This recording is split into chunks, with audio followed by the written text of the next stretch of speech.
Assalamualaikum warahmatullahi wabarakatuh.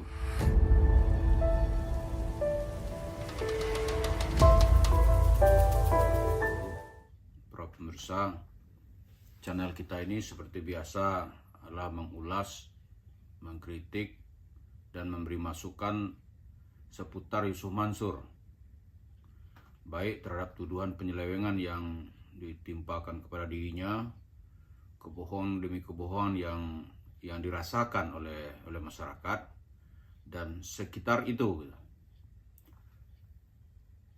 Beberapa hari yang lalu ini ada pengalaman saya yang sangat miris. Saya naik Grab untuk bertemu kawan di Cibubur. Setelah naik Grab, rupanya supir Grab ini apa dia tahu apa tidak bahwa saya sering mengomentari tentang Yusuf Mansur. Dia mengeluh tentang kehidupan yang makin berat. Susah bang sekarang. Ini dari pagi ini baru satu penumpang yang dapat. Nah, ini kalau Grab naik lagi ongkosnya makin sedikit lah penumpang. Saya kan nggak begitu paham, saya iya aja. Nanti gimana sebelah pemerintah sudah menaikkan BBM, biasanya diikuti naik dengan turunan-turunannya. Sampai nanti tukang sayur pun juga naik. Nah itulah katanya. Bahkan selama ini kau bawa Grab gimana? Selama ini udah susah, apalagi nanti BBM tambah naik. Jadi gimana langkahnya? Ya nanti saya kalau susah hidup ini terus-menerus saya menjadi ustadz aja udah. Hah? Kamu sekolah kamu apa? Adalah dulu tuh Senawiyah pernah lah sebentar. Senawiyah 3 tahun tamatnya. Sudah itu nggak sekolah lagi. Wah hebat kali. Terus apa yang mau kamu capai dengan apa ini? Dengan kamu jadi ustadz? Ya kan dia ustadz sekarang ini enak gitu. Dia sebutlah nama seseorang yang dikenal dengan ustadz sedekah. Saya karena dia sindir-sindir begitu. Kamu kenal saya enggak? Enggak katanya. Kamu sering nonton YouTube? Jarang. Terus kenapa kau bilang sedekah-sedekah tadi? Ah itu saya tahulah kalau itu katanya. Ya sekarang orang ngambil sedekah di masjid itu kayaknya gampang. Jadi sedih kalau terdesak hidup ini saya mau banting setir jadi ustaz. Mak selalu bilang, terus yang mau kamu capai apa? Dia bilang, bang itu kalau kita lihat mana-mana orang senang sekarang katanya. Jemaah tuh kayaknya gampang aja. Apalagi kalau ada jualan kita itu yang pertama rumah tahfiz. Oh, kita buat aja cerita rumah tahfiz. Rumah tahfiz di mana? Ya bikin aja rumah tahfiz di Cirebon katanya. Kamu kan orang Batak, gimana cara bikin rumah tahfiz di Cirebon? Ya, gampang, itu kan di Indonesia katanya. Jadi saya ceritain nanti saya punya rumah tahfiz. Dengan cara itu nanti gampang lah kita cari duit. Terus kenapa kau mau hubung-hubungan tadi dengan Ustaz? Apa maksudmu Ustaz sedekah? Ya abang taulah katanya. Saya bilang, maksud kamu Yusuf Mansur? Iya katanya. Oke. Gimana? Dia dengan terus terang bilang saya itu kan di mana-mana sekarang ini kan enak katanya.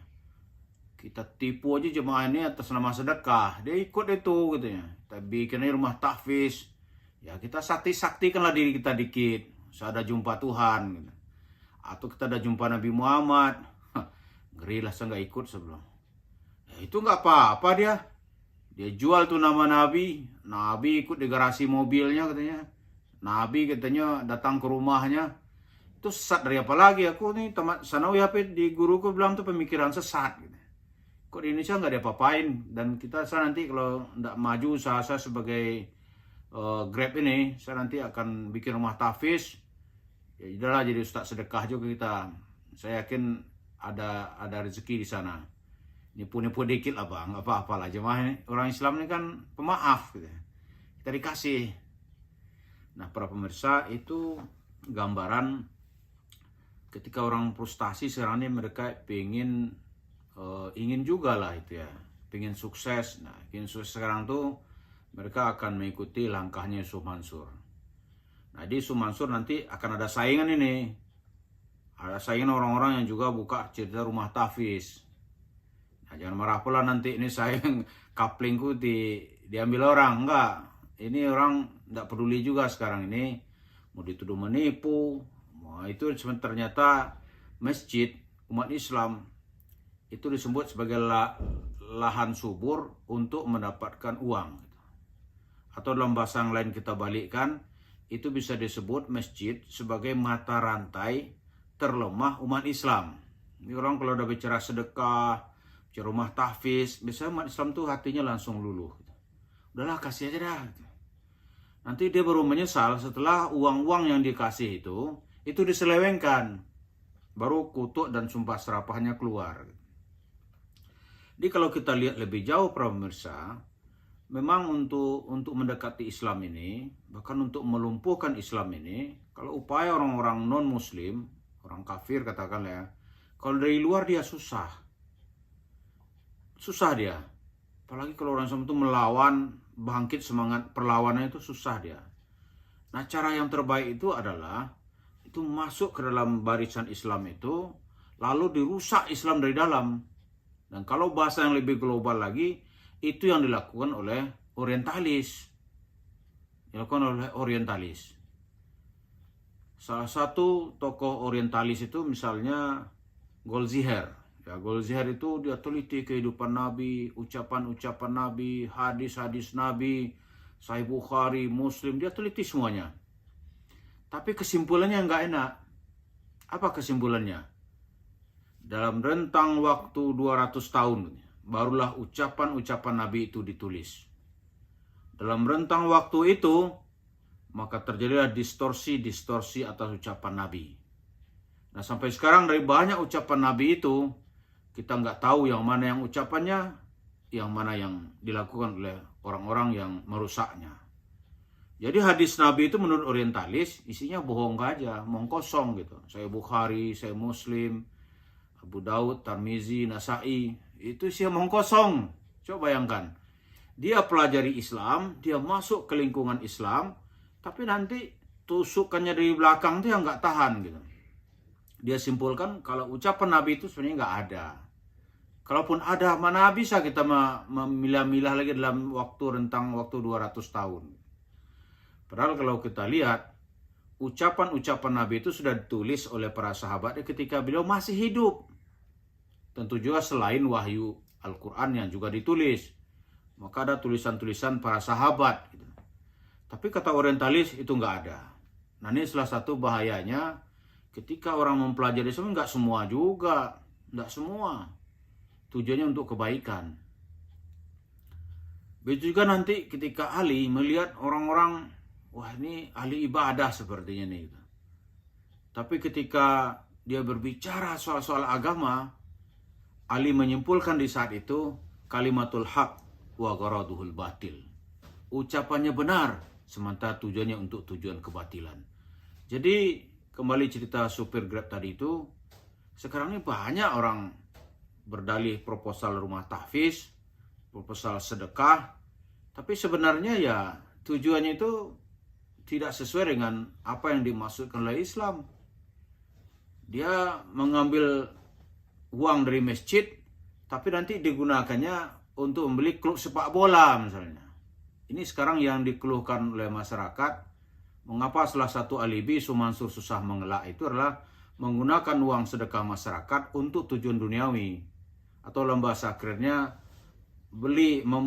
mengumpulkan uang dari tromol masjid, tapi gunakan untuk membeli klub Manchester United. Walaupun belum terbukti ya.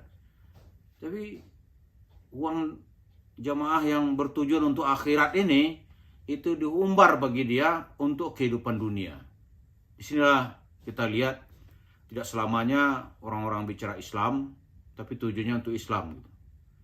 Tidak selamanya orang bicara rumah tahfiz, tidak selamanya orang bicara pesantren, tapi tujuannya nanti digunakan untuk mengumpulkan dana masyarakat. Jadi kita harus berhati-hati, karena sekarang ini semakin banyak orang-orang yang tidak jujur, menipu di mana-mana. Pilihan orang terakhir itu adalah lari ke masjid. Semakin banyak orang tidak jujur, maka orang mencari sosok yang dianggap bersih. Maka dia berguru atau bahkan mengaku gitu. Dia ustadz, dia kiai, apalagi mungkin juga dia ngaku Habib dan seterusnya gitu. Bahkan dukun pun dia ngaku juga Gus, bahkan ngaku sebagai seorang kiai. Bahkan tidak sedikit seorang yang ngaku kiai tahu-tahu pencuri gitu. Ditangkap polisi, masuk penjara, barulah dia tobat, tidak mau lagi memakai gelar kiai. Jadi para pemirsa, di tengah masyarakat kita ini, kita mesti hati-hati, karena memang dalam tradisi Islam itu, Islam disebut sebagai agama rakyat. Arti agama yang tidak perlu seleksi-seleksi. Orang ngaku Islam ya sudah gitu, masuk ke masjid, sering-sering di masjid, suruh orang ceramah. Itu ganti suruh orang jadi imam, nggak ada pakai seleksi atau registrasi. Nah ini sebetulnya salah satu yang disebut mata rantai terlemah dari umat Islam, di mana siapa saja bisa masuk ke dalam barisan umat Islam tanpa ada seleksi.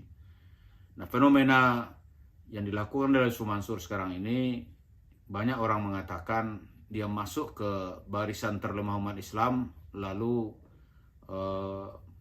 menyalahgunakan berbagai potensi Islam ini, sehingga nanti baru ketahuan setelah dia sendiri yang mengaku, atau banyak protes, banyak persoalan. Di saat itulah baru masyarakat menjerit-jerit dan menuduh Anda penipu. Jadi mudah-mudahan hal ini memberi penyadaran kepada kita bersama. Semoga menjadi Islam itu memang kita harus dimodali dengan ilmu. Dengan ilmu lah segala sesuatu akan kita lakukan seleksi alamiah dan seleksi ilmiah. Mudah-mudahan dengan tidak banyak berprasangka kemana-mana, kita tambah ilmu kita dengan Islam yang benar, sehingga jalan hidup kita pun juga kita akhiri dengan akhir yang benar. Terima kasih. Assalamualaikum warahmatullahi wabarakatuh.